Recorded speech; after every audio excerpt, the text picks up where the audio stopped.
Okay. Thank you all for being here. And we have a panel where we're going to have a lot of fun.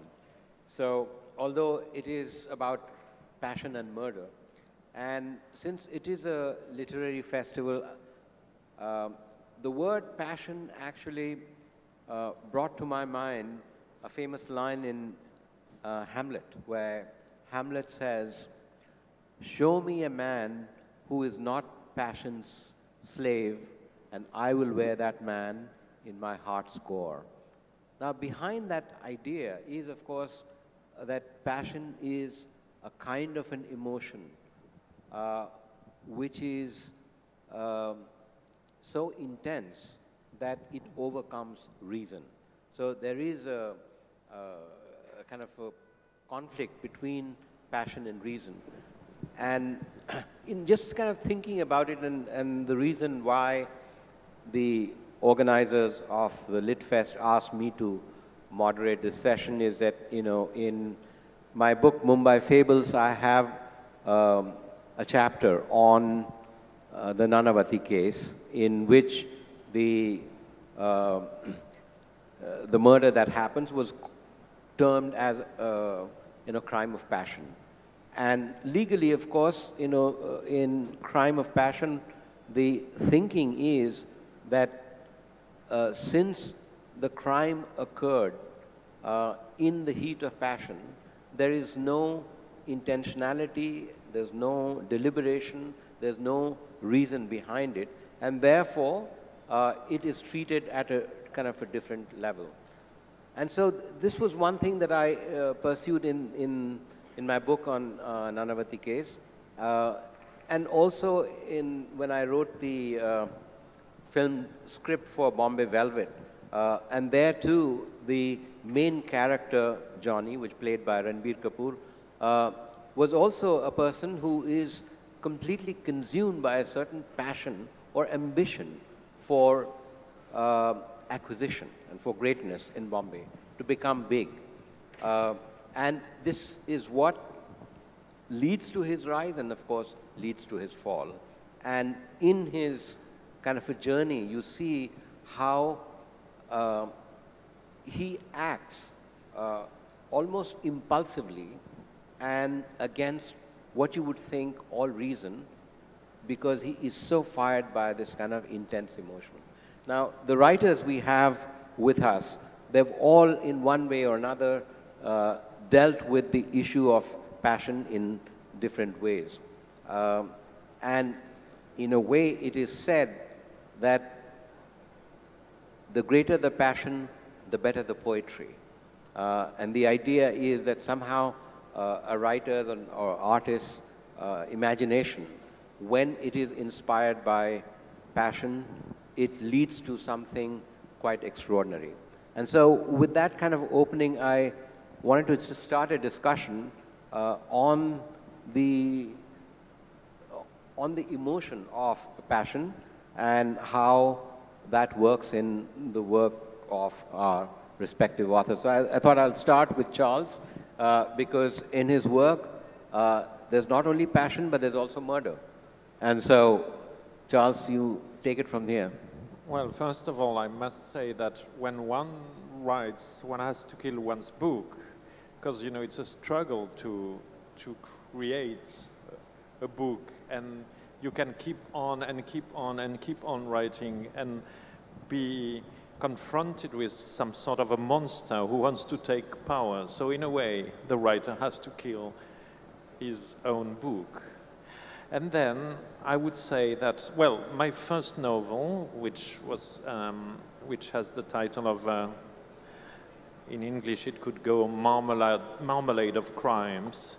It's about a poet who comes to power in France for one reason or another, and who becomes a criminal. And you know, I wrote this book because one of the most famous French writers of the 19th century, Chateaubriand.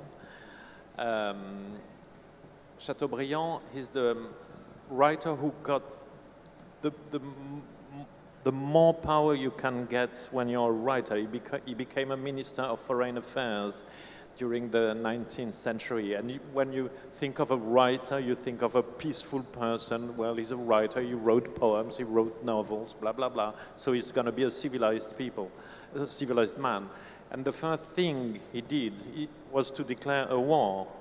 He declared a war on Spain, so France went to war with Spain because of Chateaubriand. And then when he wrote his memoirs, which are very famous in France, called Mémoires d'outre-tombe, he always writes, ma guerre d'Espagne, my own little Spain war, you know. So I said to myself, it would be interesting to fathom how a supposedly civilized person, as a writer is supposed to be, can declare a war.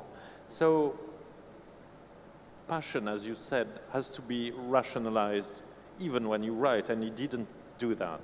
Yeah.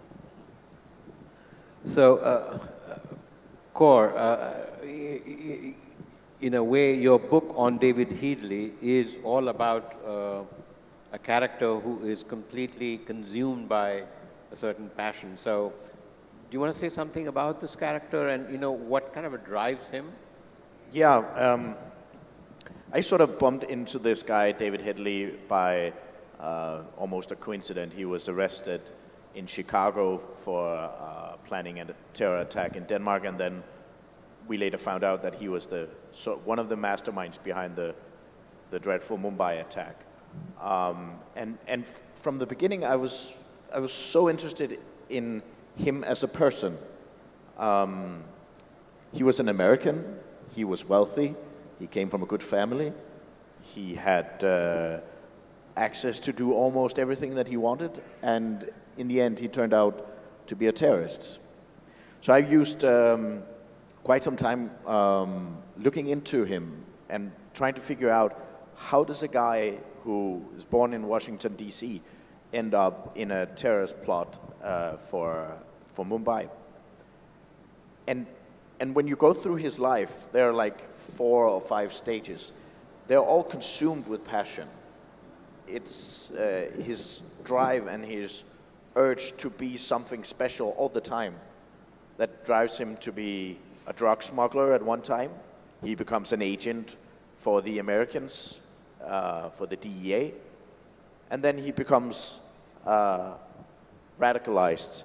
But through all of this, and through all his crimes and all of what he's done, he himself was looking, I think, for excitement, for passion, and for some way to get sort of released the energy that he had in his body.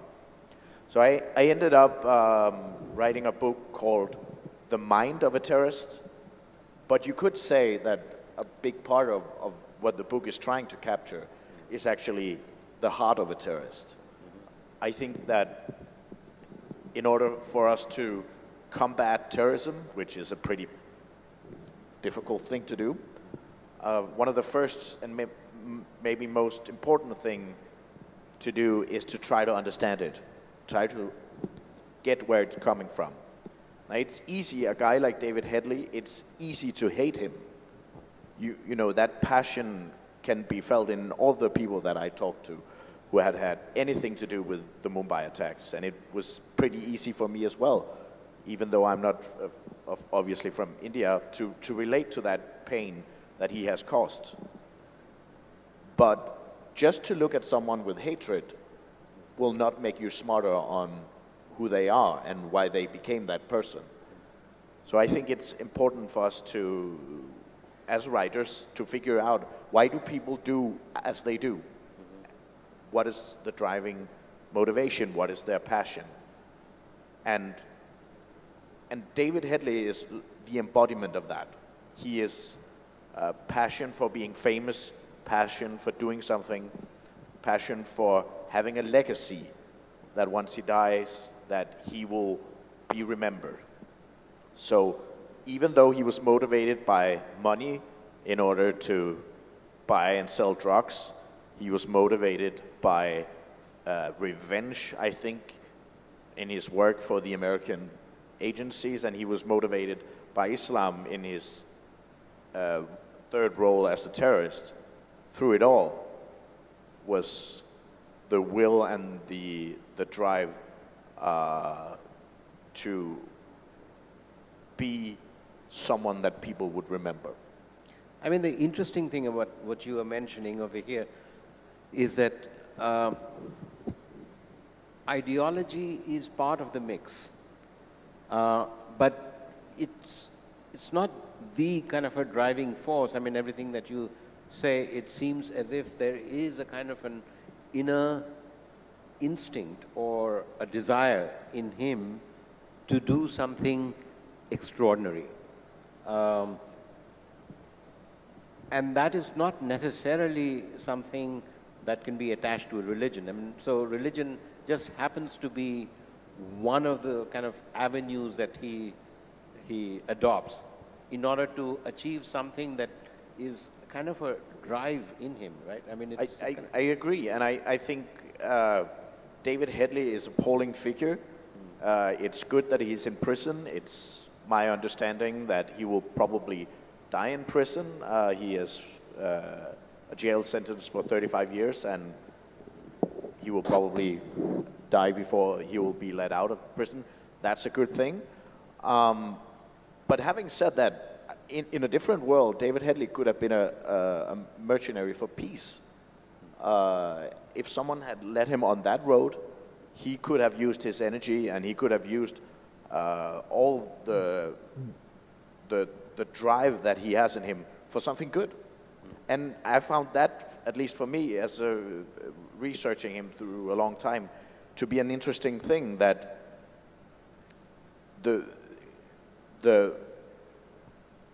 it's more important, I think at least, in my view of him, it's more important for him to see action, to see something happening, than it is what is actually happening. So just that something happens. And if he had put on a track, he could have been a perfect policeman. He could have been probably have been a good soldier in an organized fashion. Just somewhere where he could use his skills. And unfortunately for us, unfortunately for the world, he was drawn by terrorism. Yeah. So, you know, Vivek, in your novel, Kachar Kochar is kind of an inexpressible kind of a term, right? Which leads one to experience rather than something expressible and so on. So I want to ask you, in your novel, in the story, where does a sense of kind of drive or instinct or emotion, you know, act as a kind of a narrative force in the novel itself, something that drives the novel?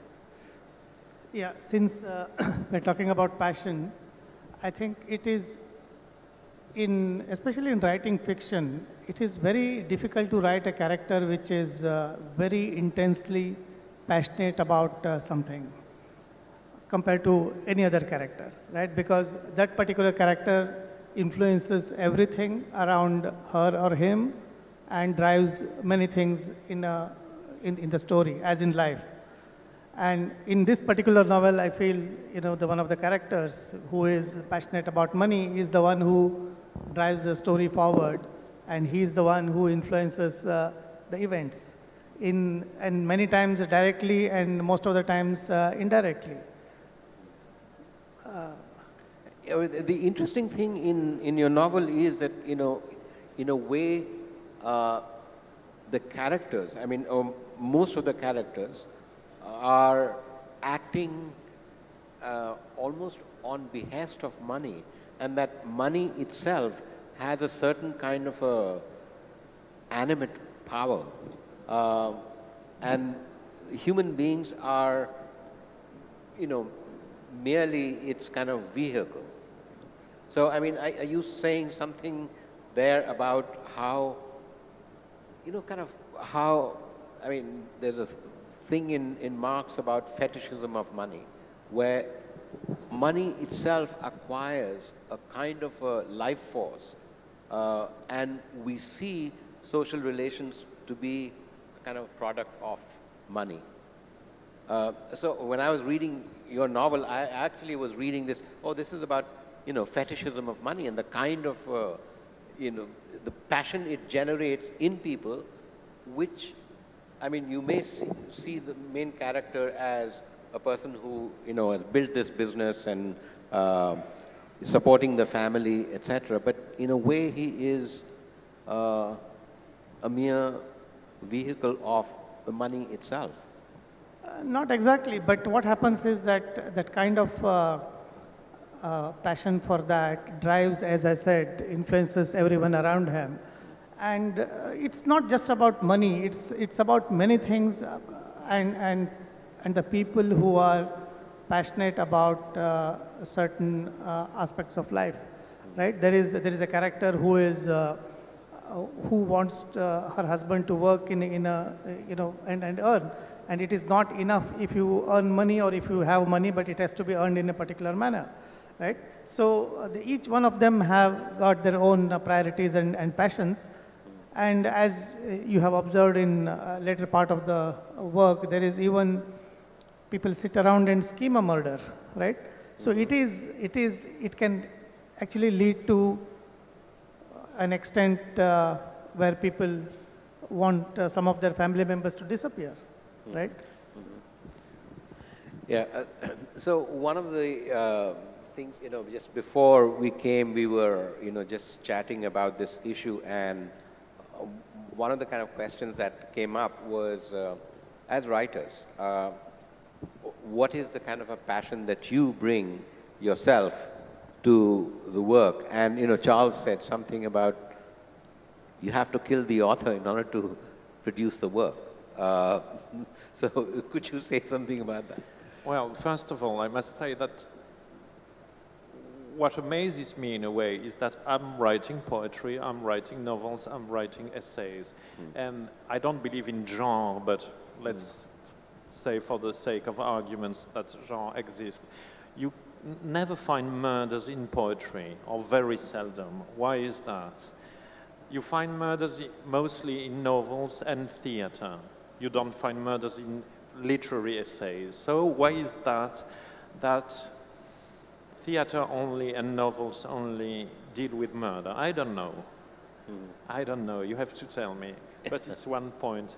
Then probably, well, one reason could be that when you write poetry, you have to domesticate your passions much more thoroughly than when you write a novel, I think, because you don't have time to lose. You have to count the number of feet in your verse and things like that. So maybe you ought to concentrate to deal with the huge human passions like that. And then probably poetry is about itself more than novel and other kind of writings. And the other thing is, the other question for me is, why do so many people want to read about crime? Why are there so many crimes in novels and theater?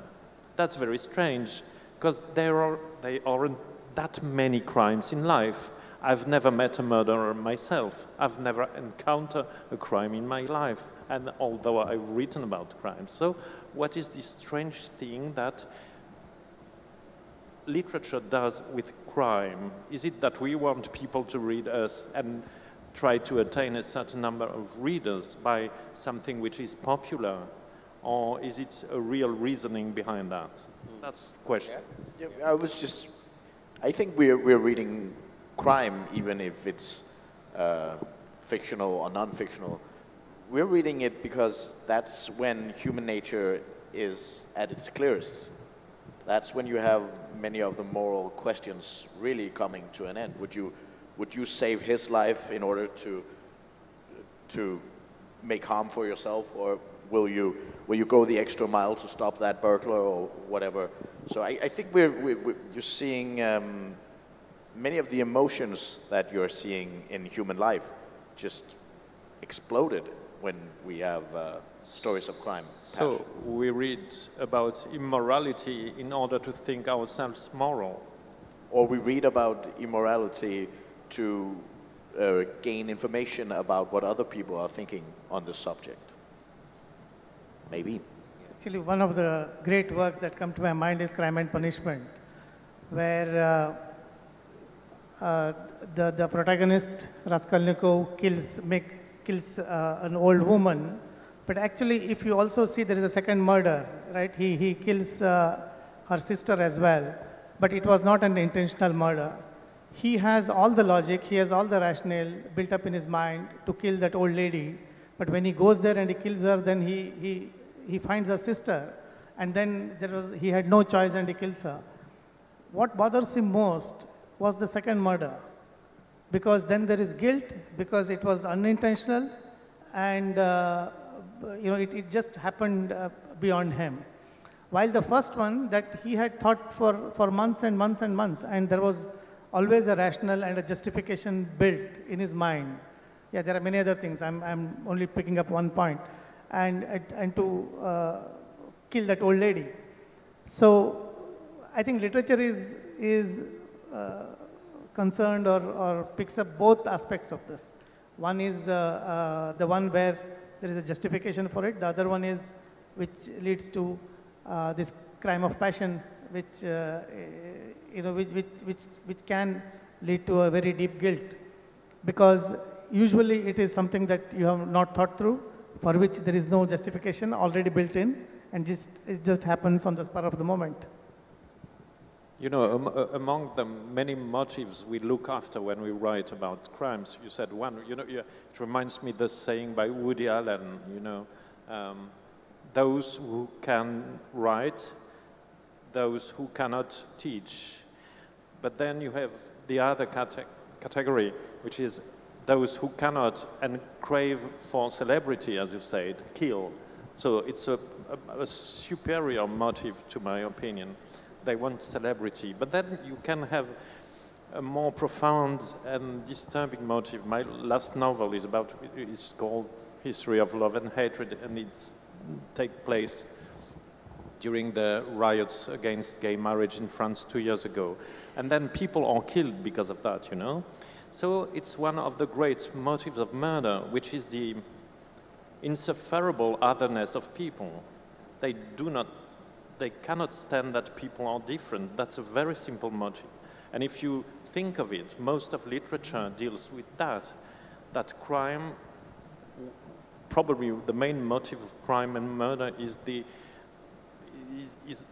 they are committed by people who cannot stand the otherness.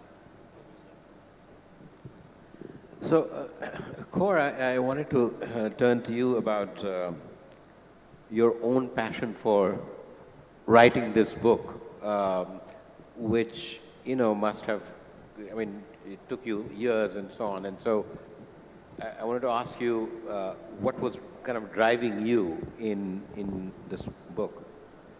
Yeah, so my book took 4 years of writing, and well, actually it took, I don't know how it is for you guys, but it actually took 6 months of writing, but it took at least 4 years of researching, which is, I don't know, is that typical? Something, yeah, something like that. And through that time, I think for me, there was one question that just kept going in my mind. I did not have a publisher at that time. I did not have a plan for the book to be out in India. It was published first in Denmark and then in United States, and then came to India 3 months ago. So there was no money involved in any way. There were no business plan for this. But I so desperately wanted to understand this perpetrator of this crime. And I was fixated on it in such a way that in my living room I had small notes jotted up with different ideas for what to do next, how to gather information. And Charles talked about killing your book, that you sort of have to come to an end. Your passion has to stop and you have to go on to the next subject. And for me, it was, I was able to track down a lot of emails that David Headley sent throughout his planning. And he sent these emails to his friends. No, he was a terrorist. He was just using his friends to test out his arguments, his religious arguments, and his moral arguments. Is it fair to attack civilians in order to gain a higher purpose. And so those emails actually ended up being the answer to the question that I have had throughout the way. Why did he do it? And it was interesting for me that the emails were long, and they had the sort of shape of a conversation. So different of his friends would ask questions, he would ask them questions back, they would have long discussions. And for me, the answer was there. And that's when I called a publisher and said, okay, now I'm ready to write the book. And that's, I still have a lot of passion for the subject. I still follow the case, still follow whatever information it becomes available about David Headley's life. But a part of the passion for the project has also stopped in that sense. I mean, it's interesting that sometimes, you know, you are driven by a passion to find answers to a certain puzzle.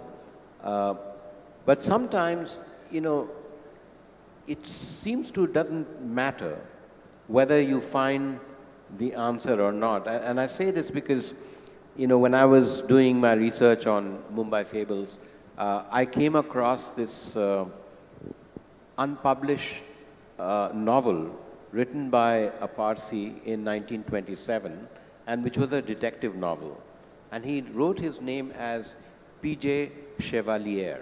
Now, Chevalier is not a Parsi name. And so I asked people, you know, why was this? His name was actually Firoz Shah Jamsetji Chaiwala, but he wrote it as Chevalier. So people told me, well, you know, in the 20s, lots of Parsis in Bombay were great fans of Maurice Chevalier's gramophone records. And so he called himself Chevalier, and he wrote this novel, which was actually based on a real incident. And the incident was that there was a plane that swooped down the Tower of Silence where Parsis leave their dead, and took a photograph and then published in a London magazine, which of course caused, you know, great, you know, consternation here among Parsis. And so this was a real incident. Now this man, he takes a kind of a literary revenge. So he writes a novel where you have this Parsi who goes to Bombay, to London. He wants to find the editor of the journal, the pilot who flew the plane, the photographer who took the photograph, and kill them all. And so the entire novel was kind of based on it. And but you know, when I found the typescript, there were like 20 pages missing.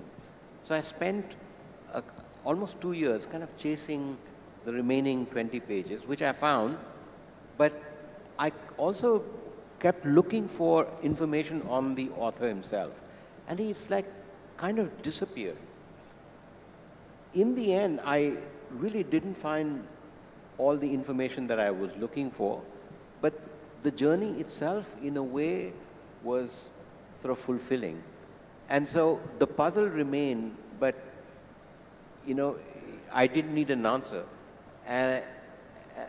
And you know, which actually then reminds me of, you know, Vivek's novel, where you also don't have an answer in the end.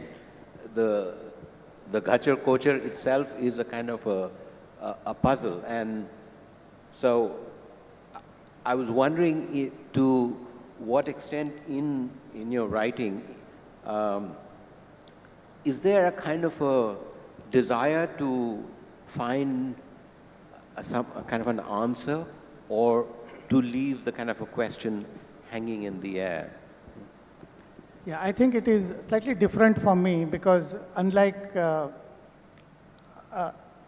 know, I don't take up a book as a project in the sense, of course I do, but then, you know, it is not like a non-fiction where you go and do certain research and then write a book, right?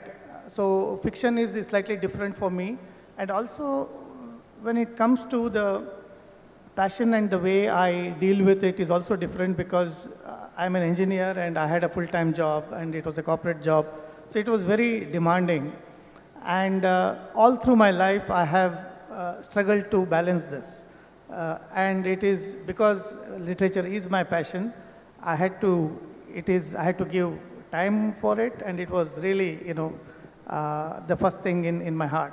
So I had to discipline myself a lot to read, to write, and which means that you have to find that much of time in your 24 hours a day.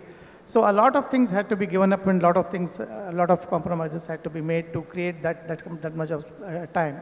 So I won't go into the details of that, but the point I'm making is that it is the process which is very important. It is the passion that is very important, and when it comes to writing a particular work, I think there are many things that are there in my mind at the same time, and at times some things take priority, and I finish that work. So it is again the intensity at which one works, and it's because it is not possible, at least for me, that I pick up something and finish it start to end in one go. It takes a long time, and I build it brick by brick, brick by brick. Right? So I think each one has her or his own way of doing things. So that is my way. Yeah.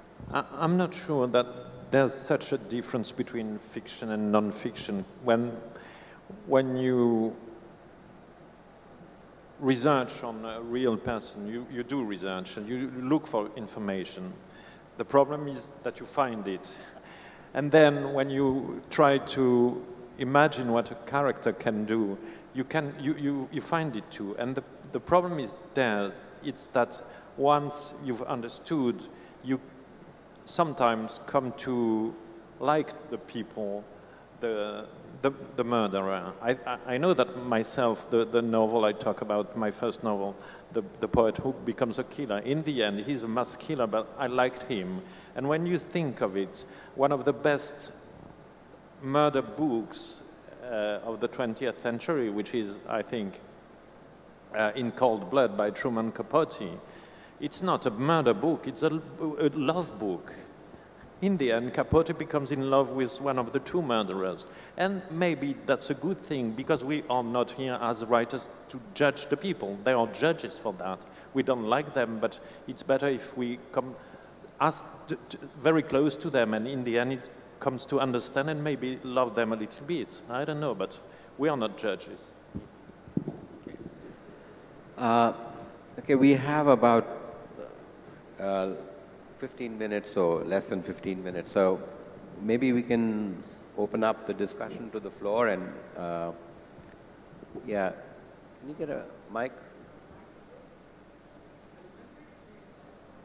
No. Can somebody get him a mic? Hello?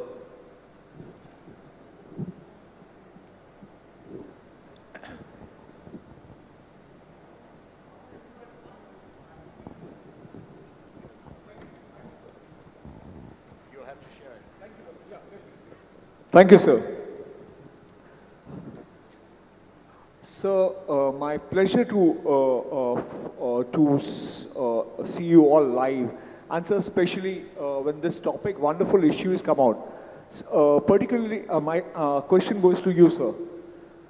Researching Headley, have you met him a lots of times? I have read your novel. Did you feel at one point of time, would it be appreciated in the market? Did you get your worth, money's worth? You did it for your personal satisfaction, or the you wanted to be a crime bestseller? Did you receive high stakes for that at the time of publishing, after the publishing? What's the response? What's the response of people? Are you asking if I made a lot of money on Yes. the book? Oh, I did not. No. Of course. No. Sir, to cut you short, I believe it was priced at a very high level from US to London. And not only in India, it fetched a lot of prize money to you via the foreign currency. I've come to know that. Let me just put this, I think it goes for many authors, especially when we're talking about passion. I would have been better off using my time washing dishes in a restaurant. The time that I have used on writing my book compared to what I have made of it, don't even get me started. You don't write that kind of stories unless you have passion for it. There is, well, I have a day job. I have a normal job where I make my money, and the book that I've written is because I think it's important. Of course, when you write a book, you would like people to buy it, and many people did, but as I said, I would have been better off walking around with newspapers or anything else. Fantastic. My pleasure, my pleasure. So, one second. Did you feel writing about Headley would be as dangerous as Mr. Headley? Writing about Mr. Headley? No. I felt very safe. Yeah. So, thank you. All the time? All the time? All the time. Thank you very much.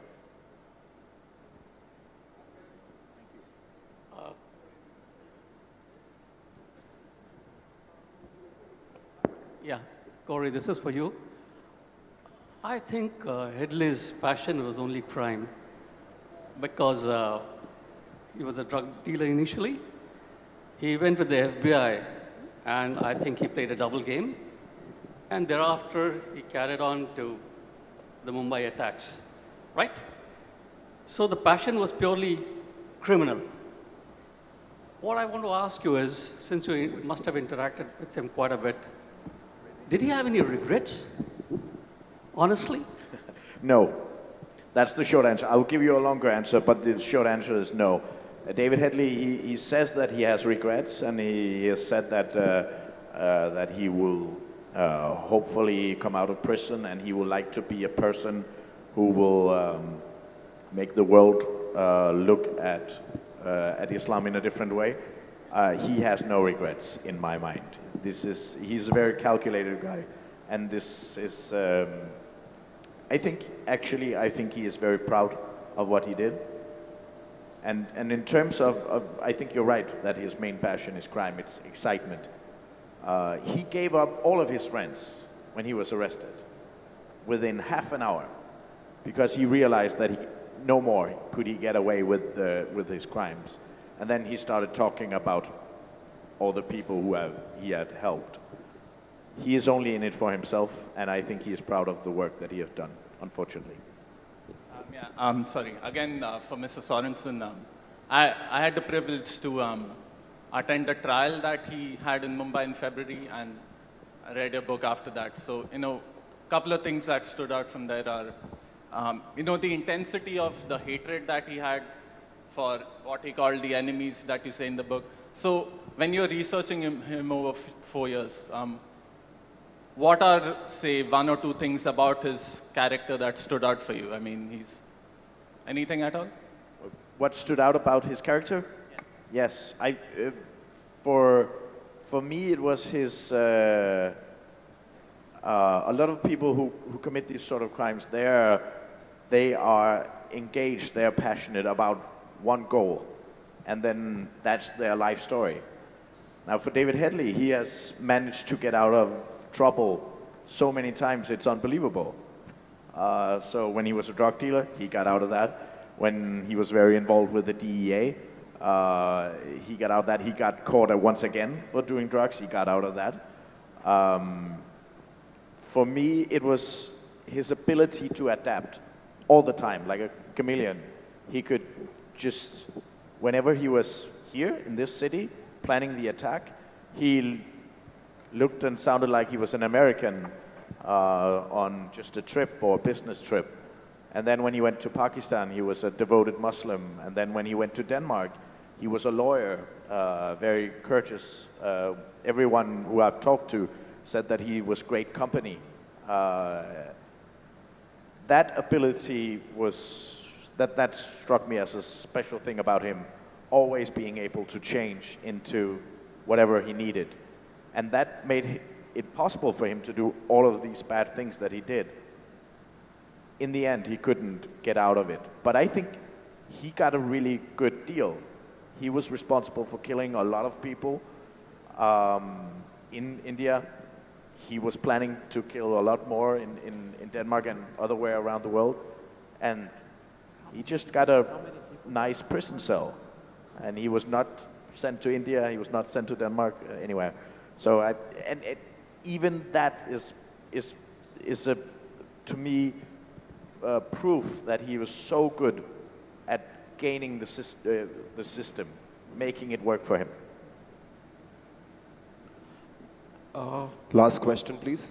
Is it necessary that any novelist should have a passion to write a book? Basically, if you could see anything in reality, you could actually write it. So is it that necessary that you should have a passion? Question is for Mr. Charles. Well, I think you don't have to write about passion, but you have to be passionate about what you do. That's simple as that. You can write about nothing, you know, when you think of Samuel Beckett's novels. Mostly it's about nothing, but I think he had to be passionate to write about that. And the less you talk about, the more passion you need to have. Instead of well, you know, it comes to my mind a French saying by a woman of the 18th century who was a very clever woman who was a friend of Voltaire. And she wrote many letters to him. And in one of the letters, she says, allez, allez, il n'y a que les passions qui fassent penser. Come on, only passions make you think. So you need passion in order to think. We have one more question coming from there. My question is for Mr. Danzig. We've had a lot of opportunities to read Scandinavian crime fiction that's been translated in English. Do you think that's likely to happen with French crime fiction, or is it happening more now, and say from other countries as well, in Europe? You mean in France, do we have more? No, I mean, do you think there's an opportunity for English speakers to access French crime fiction in the way that we've seen a boom in Scandinavian translations in the last few years? Well, I'm afraid I cannot answer to that question because when I write, I never think of any reader. So I wouldn't say if it's better to write crime or cooking books or... No, what I meant is that is there more interest now to publish from, say, French crime novels into English in the way that Scandinavian novels have been successful? Oh, sorry. Well, it's all about fashion, you know. Now in Germany, they have a fashion of French crime novels which do not exist in France. They invented French detectives in the suburbs, and we don't have these crime novels in France. So it's all about fantasy. Maybe crime writing is the pure fantasy. It goes up, and when you think of it, crime novels exist only probably since the 20s. The year 20s of the 20th century. Before that, you didn't have crime fiction, or very, very seldom. So why is it that publishers or writers do write that? I don't know. And as for publishing, publishers publish books which arrives on their desks. That's very simple. So why these books arrive? Is it a trend? I don't believe very much in trends. People imitate themselves, but, you know, I can't really say.